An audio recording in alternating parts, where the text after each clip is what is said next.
Assalamualaikum warahmatullahi wabarakatuh. Alhamdulillah, salatu wassalamu ala rasulillah wa ala alihi wa sahbihi wa mawalah. Wa qul ja'al haqqu wa zahaqal batil innal batila kana zahuqa. La yatakallamuna illa man adhina lahu rahman wa qala shawabah.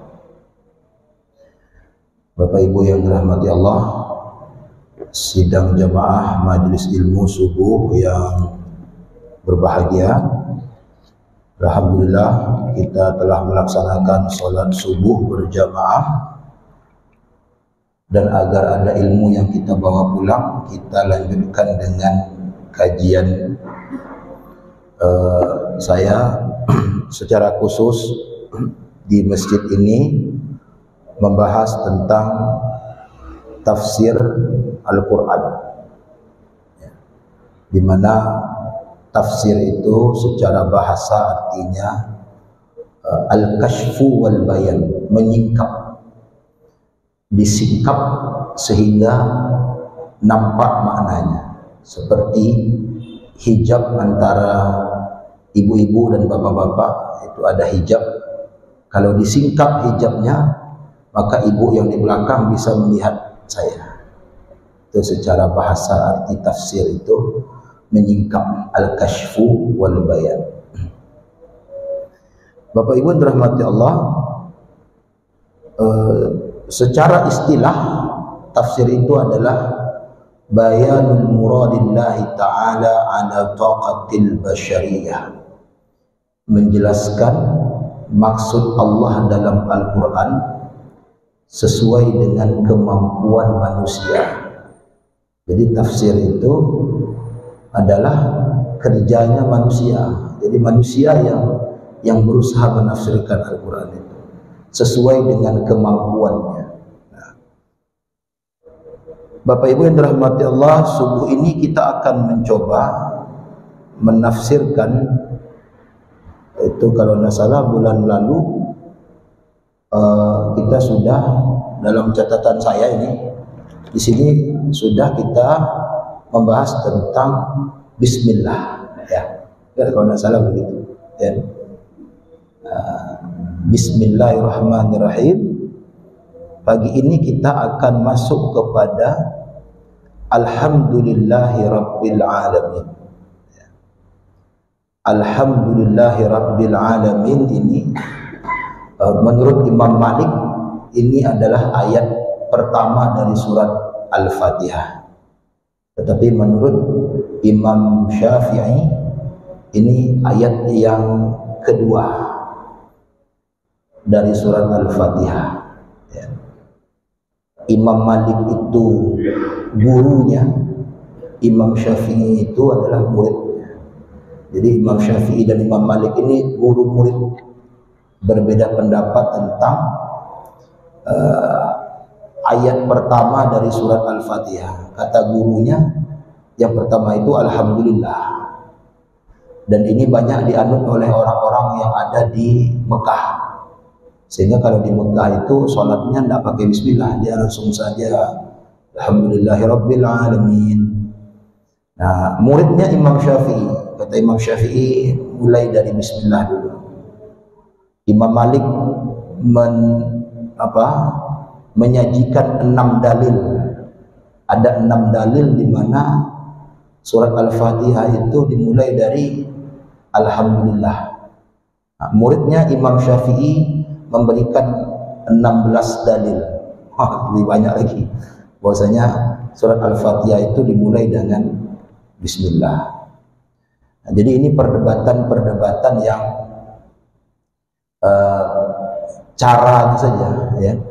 Itu seperti orang berdebat mana yang lebih baik, 5 tambah 5 10 atau 6 tambah 4 10. Mana lebih baik? Itu berdebat begitu saja. Jadi sebenarnya ulama ini tidak berdebat tentang kebenaran, tetapi mereka berdebat tentang cara menuju kebenaran itu. arah mereka sama-sama ke Bukit Tinggi, tapi yang satu lewat si Cincin, yang satu lewat si Tinjalawi, begitu aja perdebatannya. Nanti sama-sama datang, sama-sama sampai di Bukit Tinggi, ya. Jadi itu perdebatan tidak usah kita permasalahkan. Makanya yang paling benar itu adalah dua-duanya benar menurut pendapatnya masing-masing. Nah kita, ya terserah Bapak Ibu, nyamannya mulai dari mana? Yang biasa mulai dari Bismillah, Bismillah. Yang biasa Alhamdulillah, Alhamdulillah. Di Padang ini saja bermacam-macam. Kalau sholat kita di Surau Gadang, Masjid Raya Nanggalo, atau sholat di Masjid Hijriyah setiba, itu pakai Alhamdulillah saja, tidak ada Bismillah. Jadi kalau sholat di tempat yang lain ada. Jadi itu caranya saja, ya. Itu tidak perbedaan yang mendatangkan kepada kemudaratan. Nah, Alhamdulillahirabbil alamin ini artinya secara tekstual segala puji bagi Allah Rabbil alamin, Tuhan semesta alam. Jadi kata ulama begini, ini adalah cara memuji Allah. Jadi Bapak Ibu, Allah yang maha kuasa itu, Allah yang maha raja itu, dia minta dipuji dengan ucapan Alhamdulillah. Wa qulil hamdulillah, ucapkanlah Alhamdulillah. Jadi Allah yang maha kuasa itu minta dipuji dengan kalimat Alhamdulillah. Panjang atau pendek? Panjang atau pendek kalimat itu? Pendek. Enggak sampai, dah 1 menit. Enggak sampai. Kalau mau nambah, kata Allah, tambahkan Alhamdulillahi Rabbil alamin. Jadi kata ulama, Allah saja minta dipuji hanya dengan kalimat sederhana. Maka jangan kita memuji manusia lebih panjang dari pujian kita kepada Allah. Memuji makhluk Allah lebih panjang daripada pujian kita kepada Allah, itu bahaya. Allah yang maha kuasa saja memujinya cuma 4 kata. Masa pejabat mau dipuji sampai 1 jam? Nah, ibu-ibu, kalau maaf ya, kalau suami ibu memuji perempuan lain lebih panjang daripada pujiannya kepada ibu, cemburu tak? Tidak cemburu? Maaf sekali. Ya. Kalau bapak-bapak, istri kita memuji laki-laki lain lebih baik daripada pujiannya kepada kita, cemburu tak? Yang tidak cemburu tapi kan ada kok begini ya, yang gitu ya. Kok saya tidak dipuji, orang dipuji, padahal saya kan lakinya, ya kan begitu. Allah itu maha pencemburu. Jadi kalau kita memuji makhluknya lebih panjang daripada kita memuji dirinya, Allah itu cemburu kepada kita, ya. Jadi poin dari Alhamdulillah ini adalah memuji Allah dengan kalimat yang sederhana, dengan kalimat yang singkat. Maka memuji selain Allah kalau bisa lebih singkat daripada itu, ya. Bahkan ada ulama yang mengatakan kalau memuji makhluk itu tidak usahlah pakai kalimat, pakai isyarat saja bisa. Ustaz, udah ada kalimatnya, ya. Jadi kalau memuji udah selesai, ya. Nah, ini kan tidak. Kalau biasanya kalau di kantor begitu, pejabat dirjen datang, irjen datang, dibuatkan pantun untuk memuji dia. Jadi kalau dirjen datang, kepala dinas itu ceramah, isi ceramahnya itu, isi pidatonya 5 menit, 10 menit itu pujian-pujian kepada dirjen itu. Nah, sehingga dirjen itu hidungnya itu sebesar terowongan Mina. Wah, ya kan? Memuji orang 10 menit, memuji Allah saja Alhamdulillah berapa menit itu? Cuma 3 detik. Masa memuji orang yang banyak kekurangannya bisa sampai 10 menit?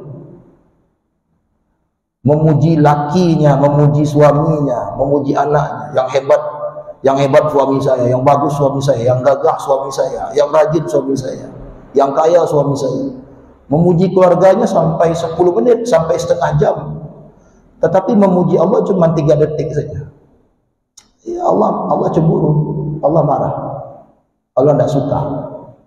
Jadi memuji Allah yang tidak memiliki kekurangan itu cuma 3 detik. Manusia pasti ada kekurangan. Kalau ada kelebihannya pasti ada kekurangannya. Maka orang bertanya, suatu hari ada sahabat datang kepada Umar bin Khattab. Umar, ini fulan tidak ada kurangnya.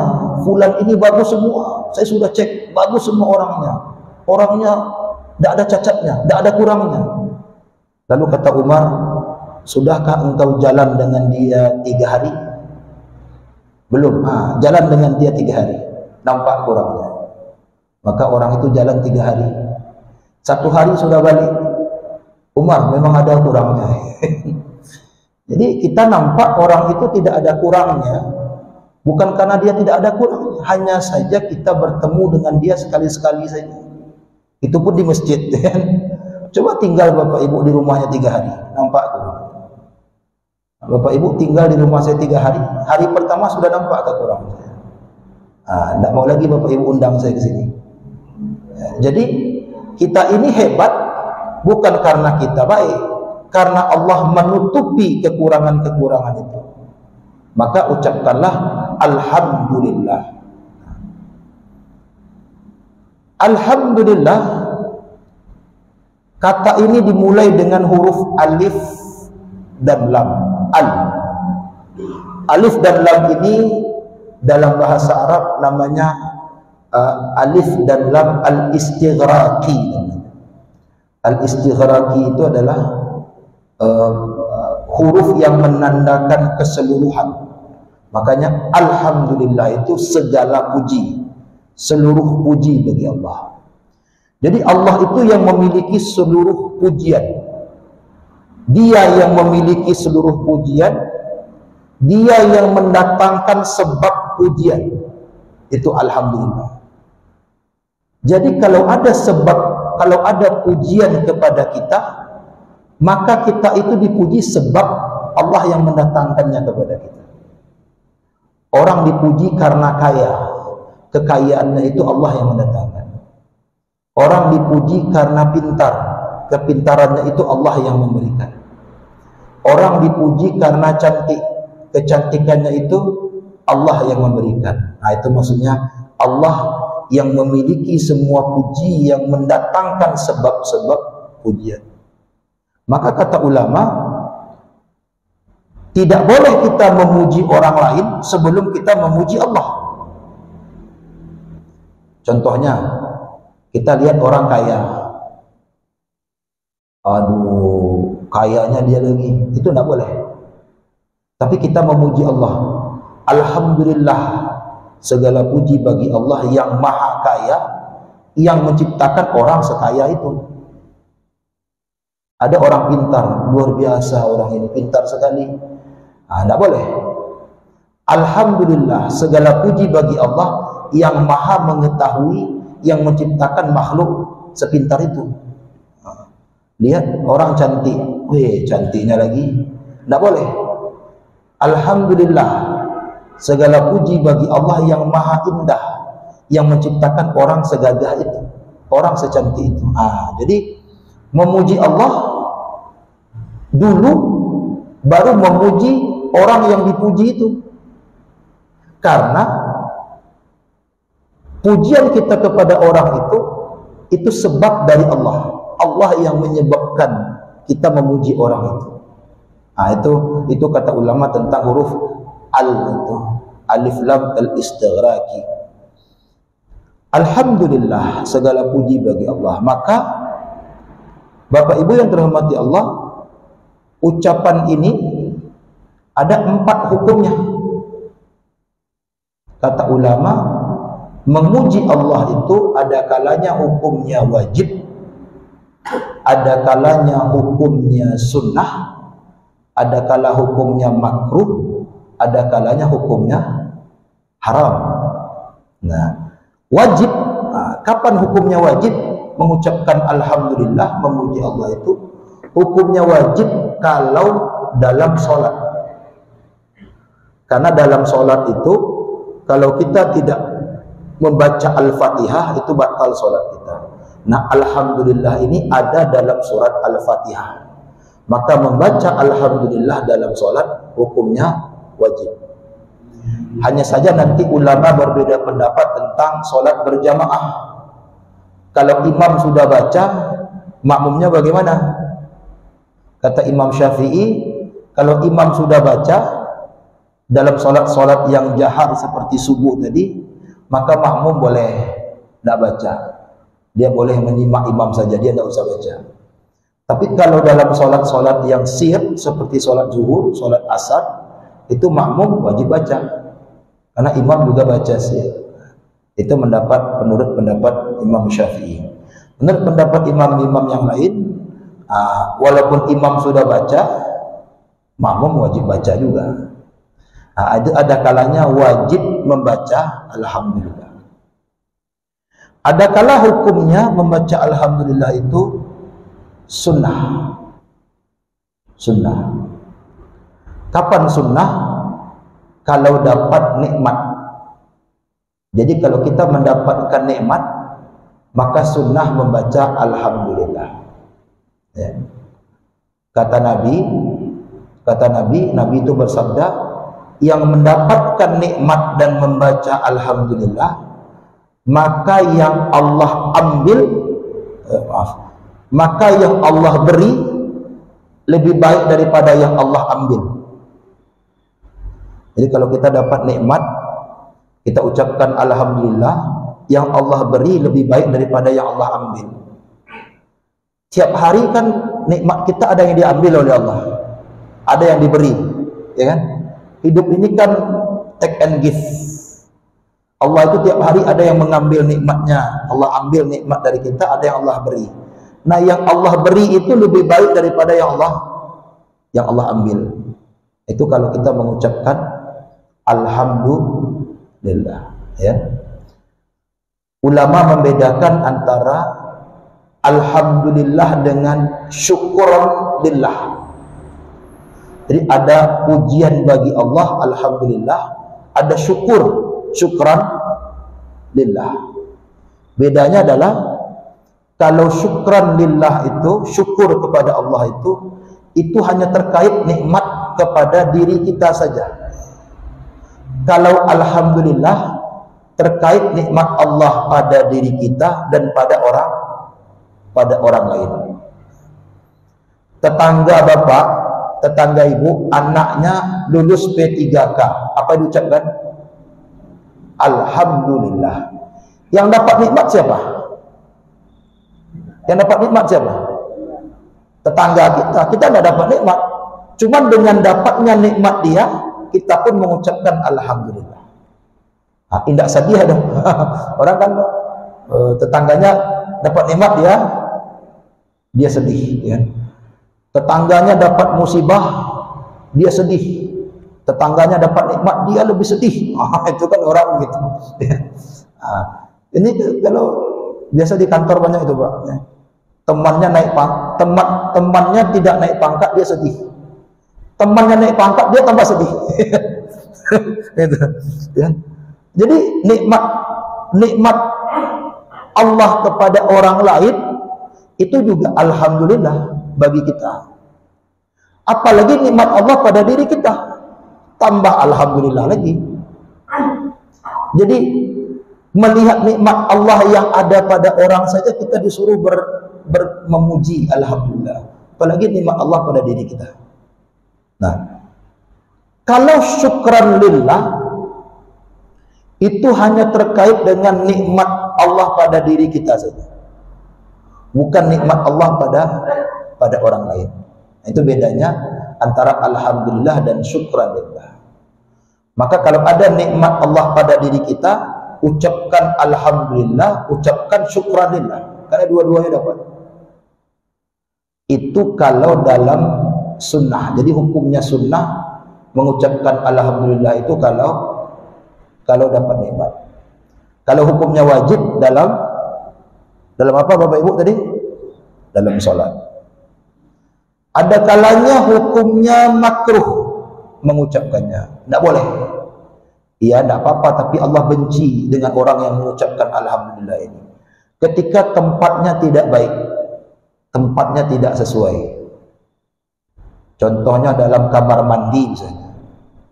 Subuh-subuh sedang nongkrong di kamar mandi, lalu dapat nikmat, kata istri di luar, "Bang, ada WA masuk nih, uangnya sudah masuk. Alhamdulillah." Nah, itu tak boleh itu kan. Allah benci. Jangan di dalam kamar mandi itu diucapkan sedang duduk pula. Alhamdulillah. Tunggulah dulu ya. Selesaikan dulu, lalu kita keluar cari tempat yang baik, baru kita ucapkan alhamdulillah.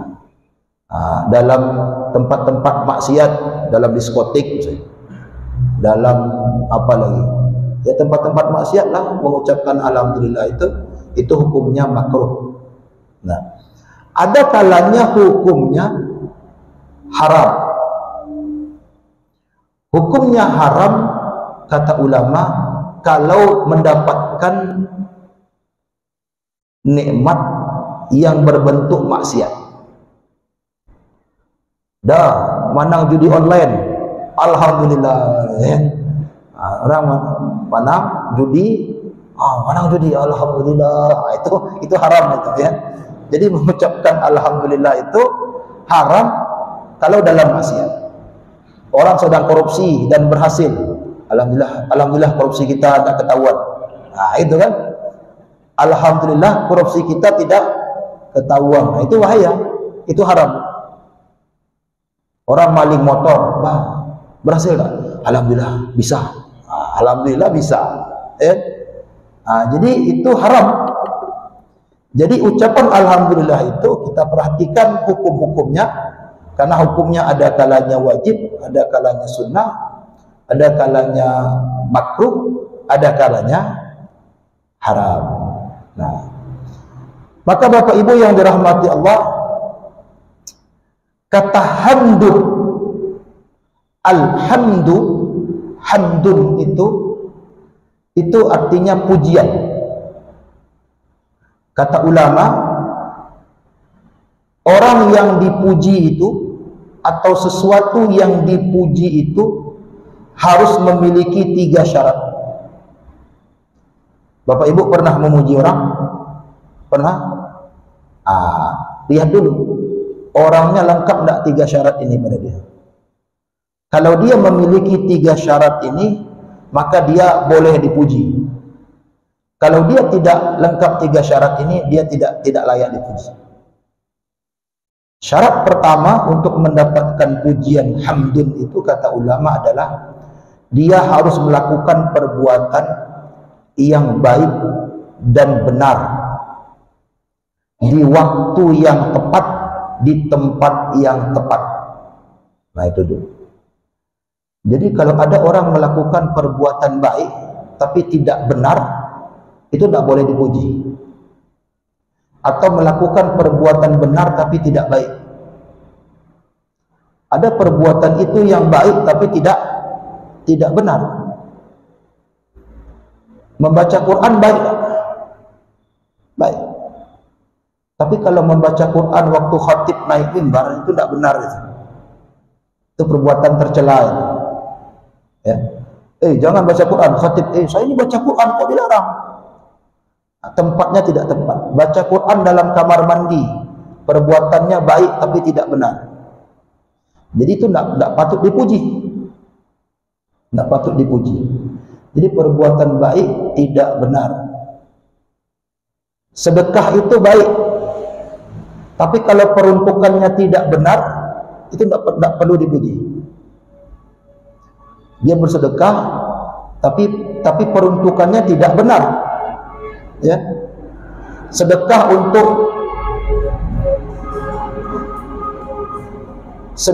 untuk membangun klub malam. Yang sedekahnya baik, tapi karena peruntukannya tidak benar, dia tidak perlu dipuji. Jadi orang yang dipuji itu dia harus berbuat baik dan benar. Ada perbuatan benar tapi tidak baik. Benar yang dia buat tapi tidak baik. Misalnya nih, maaf, apa contohnya ya? Ini tersinggung Bapak Ibu nanti seperti Gus Miftah pula, saya tukang es misalnya. Ada orang, maaf ya Bapak Ibu, ada orang, apa contohnya, maaf ini, ada orang sumbing, kita panggil, sumbing, sini dulu. Kan benar Ustaz, dia kan sumbing itu. Ya benar tapi tak baik. Ada orang tengkak, tengkak, sini tengkak. Benar tapi tidak baik. Menagih hutang itu benar, tapi kalau menagih hutang mayatnya sedang terbujur melayat, lalu kita mana anaknya nih, bapak kamu nih punya hutang sama saya, tunggu dulu terkubur, orang sudah hilang dukanya 7 hari baru tagih hutang. Jadi tidak semua perbuatan baik itu benar, tidak semua perbuatan benar itu baik. Nah, orang yang terpuji itu adalah orang yang melakukan perbuatan baik dan benar di tempat yang tepat, di waktu yang tepat, pada porsi yang tepat. Menasehati istri itu baik, tapi menasehati istri di depan orang ramai itu tidak benar. Nanti udah berdua dalam kamar, baru nasihati dia. Itu kan membuat malu saja itu. Nah, yang kedua, orang yang terpuji itu, zat yang terpuji. Kalau orang itu layak dipuji, yang kedua adalah dia melakukan perbuatan baik dan benar. Yang kedua, dia melakukannya dengan ikhlas, tanpa tekanan. Kalau dia diperintah ditekan, berarti itu tidak perlu dipuji, ya. Jadi kalau dia melakukannya, dia menyapu. Kenapa disapu? Oh, saya piket hari ini. Ya wajar, tidak perlu dipuji. Ya. Yang ketiga adalah dia melakukan perbuatan yang baik dan benar itu dalam keadaan sadar. Kalau orang berbuat baik benar tapi tidak sadar, itu tidak perlu dipuji. Ya. Nah, jadi itulah yang dipuji itu. Maka Allah yang dipuji itu karena Allah melakukan sesuatu yang baik dan benar dalam keadaan sadar. Allah itu sadar melakukan dan tidak tekanan, tidak ada tekanan. Allah tuh menetapkan sesuatu itu tidak ditekan-tekan, itu kehendak dia saja. Jadi Bapak Ibu, ini agak susah ini menjelaskan. Allah itu dipuji karena melakukan perbuatan yang baik dan benar. Maka semua ketetapan Allah pada kita baik tak? Benar tak? Jadi semua takdir Allah kepada kita itu baik dan benar. Kalau kita ditakdirkan uang kita kurang, baik tak untuk kita? Ayo. Benar tak? Kalau kita ditakdirkan dapat musibah, baik tak untuk kita? Sudah mulai ragu. Kita ditakdirkan dapat penyakit tertentu, baik tak untuk kita? Tadi Bapak Ibu dengan mantap menjawab, semua yang Allah perbuat itu baik, benar. Saya tanya, kalau Allah menetapkan penyakit tertentu untuk kita, baik tak? Kok? Baik dan benar. Maka kata ulama, mengucapkan alhamdulillah itu tidak hanya pada nikmat, tapi pada musibah juga. Kalau kita mendapatkan musibah, ucapkanlah inna lillah, berdukalah, tapi sisakan ruang dalam hati kita untuk bersyukur. Dapat musibah, hilang uang 500.000. Alhamdulillah, lain 500. Lain tak HP yang hilang, HP kau 2 juta harganya. Hilang motor, alhamdulillah. Ya innalillah, motor hilang. Tapi alhamdulillah untuk motor, untung tak mobil yang dicuri. Jatuh, patah tangan. Ya Allah, innalillah. Tapi alhamdulillah untung tangan dia tak kepala yang pecah. Begitu. Jadi mengucapkan alhamdulillah itu sebenarnya tidak pada nikmat saja, pada musibah ucapkan alhamdulillah. Jadi dapat musibah berdukalah, ucapkan innalillah, tapi sisakan ruang untuk bersyukur agar kita tidak buruk sangka kepada Allah. Ini baik, hanya saja saya belum tahu. Saya jadi miskin ini baik, coba saya kaya, mungkin saya tidak sholat. Nah, itu begitu. Dengan saya miskin, doa saya lebih khusyuk. Dengan saya miskin, sholat saya lebih khusyuk. Kan begitu. Jadi semua ketetapan Allah pada diri kita itu baik dan benar. Kadang-kadang kita belum tahu. Saya dulu, ini pengalaman pribadi, 2004 di Gontor dulu, saya meminta permohonan pada Pak Kiai untuk jadi ustadz di Aceh. Di Aceh itu saya dulu tahun 2004 ingin jadi ustadz. Saya ini sudah layak. Tapi Pak Kiai, Allah melalui Pak Kiai menetapkan saya jadi di Ponorogo. Teman di Aceh. Duh, kok begitu ya? Padahal saya sudah layak. Kok begitu ya Allah? Kata teman ini, saya di Aceh, enak tempatnya, pantai. Agak iba hati ini, agak kesal juga. Kok begitu? Kok begini? Padahal saya lebih layak. Ternyata 2004 setelah itu Aceh tsunami. Pesantren itu habis. Teman itu hilang. Saya ucapkan alhamdulillah ya Allah, terima kasih banyak. Kadang-kadang begitu. Kita mengalami suatu takdir yang kita tidak suka, tetapi kalau kita bersabar agak sedikit, ternyata takdir itu baik untuk kita.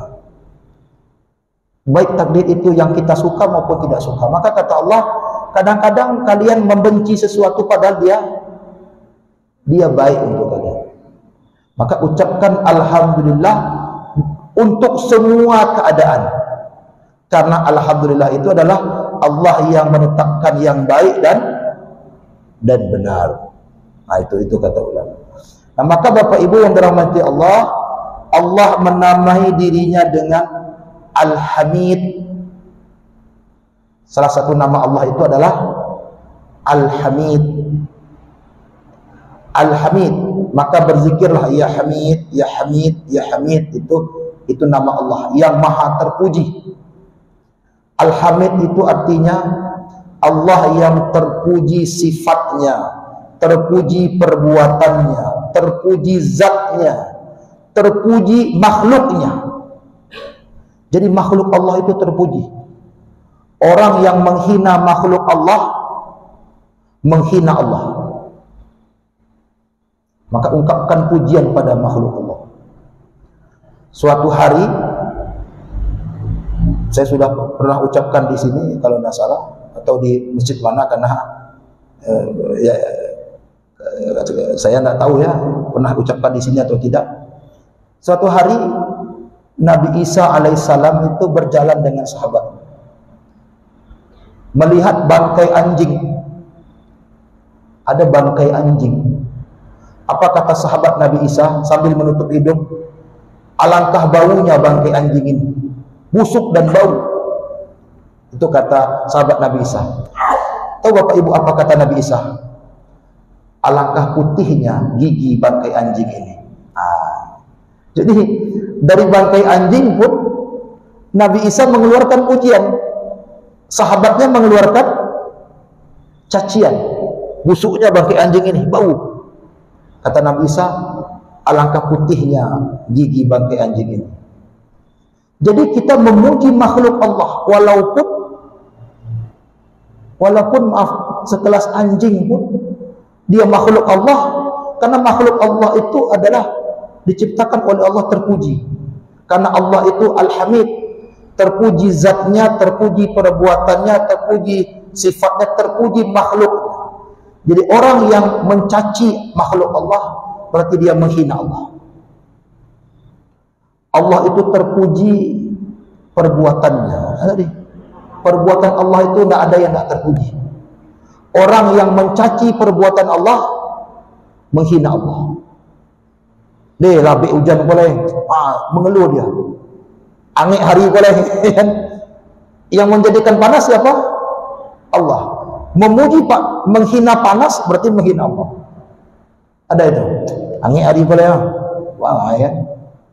Hujan ini turun tak berhenti-berhenti. Itu perbuatan Allah. Kan? Mencaci perbuatan Allah berarti mencaci Allah. Karena Allah itu perbuatannya terpuji. Ya. Terpuji perbuatannya, terpuji zatnya. Manusia itu zatnya itu tidak terpuji. Artinya Allah yang terpuji zatnya itu artinya al-madhu bi ghairi tsana, bi ghairi istisna, terpuji tanpa tapi. Kalau manusia itu zatnya ada tapinya, Bapak Ibu. Kita lihat artis di TV, wah cantiknya artis ini, wah gagahnya artis ini. Kalau ketemu di aslinya, ternyata, ya. Orang kalau cantik, lama-lama kita lihat pasti ada cacatnya. Senyumnya lah yang buruk, omongannya yang agak kurang, ya, matanya yang agak ini, rambutnya yang agak apa, badannya yang bau, ya. Tidak ada manusia itu yang sempurna badannya tanpa tapi. Manusia itu pasti ada tapi. Siapa artis yang paling rancak? Berapa? Nah, coba lihat, pasti ada kurang. Hanya Allah yang tidak ada kurang. Maka Allah itu terpuji zatnya, terpuji perbuatannya, dan terpuji sifatnya. Sifatnya terpuji. Ya. Nah, itulah alhamdulillah itu. Nah, saya rasa tidak kita lanjutkan ini Rabbul Alamin ini panjang penjelasannya, ya. Kita cukupkan saja alhamdulillah ini dulu, ya. Ada yang mau tanya dengan saya terkait dengan penjelasan ini? Ada? Tidak ada Pak ya? Alhamdulillah. Setelah salat kita kan baca subhanallah. Kenapa kita memuji? Kenapa kita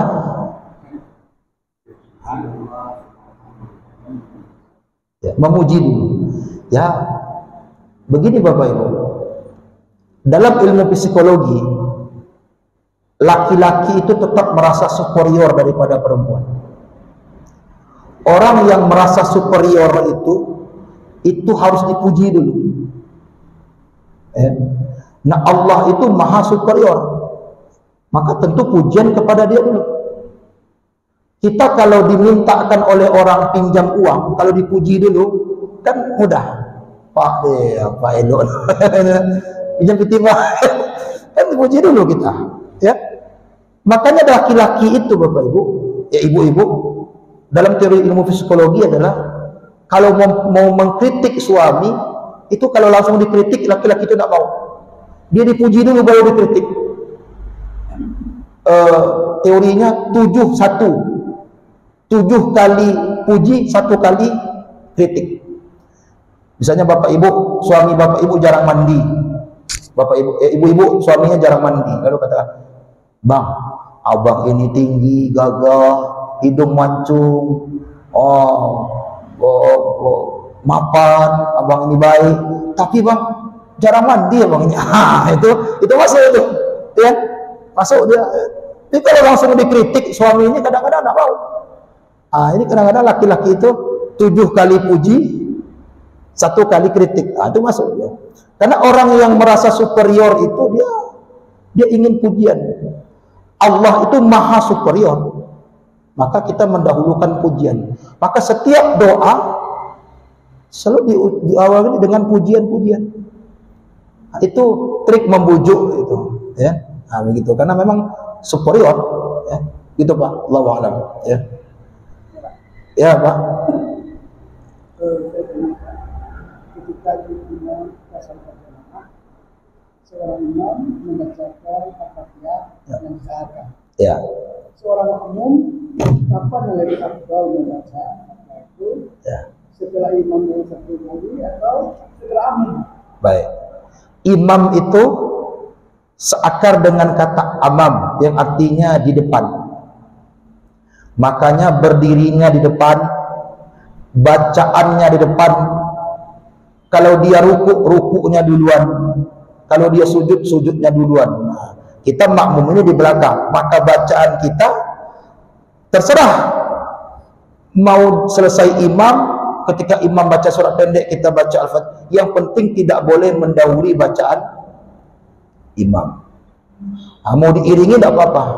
Alhamdulillahirabbil alamin. Nah, kita mengiringi di belakang. Yang penting tidak boleh mendahului bacaan imam. Makanya namanya imam.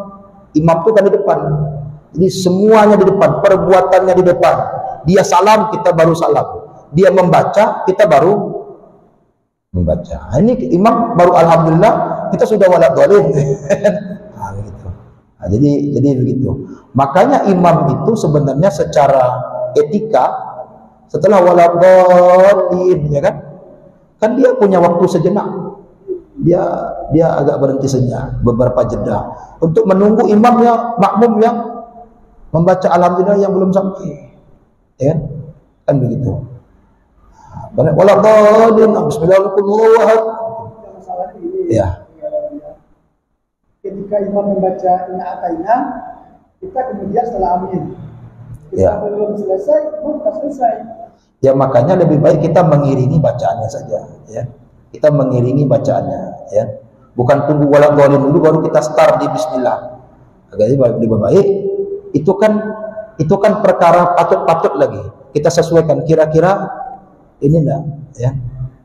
Nah, kalau tadi kan al-a'la suratnya kan panjang, ya. Nah, kan banyak waktu kita untuk ini, ya. Nah, tapi kalau kita bertemu dengan jenis-jenis imam yang bacanya cepat, yang apalagi yang ayat pendek, dia baca nanti ayat yang paling pendek.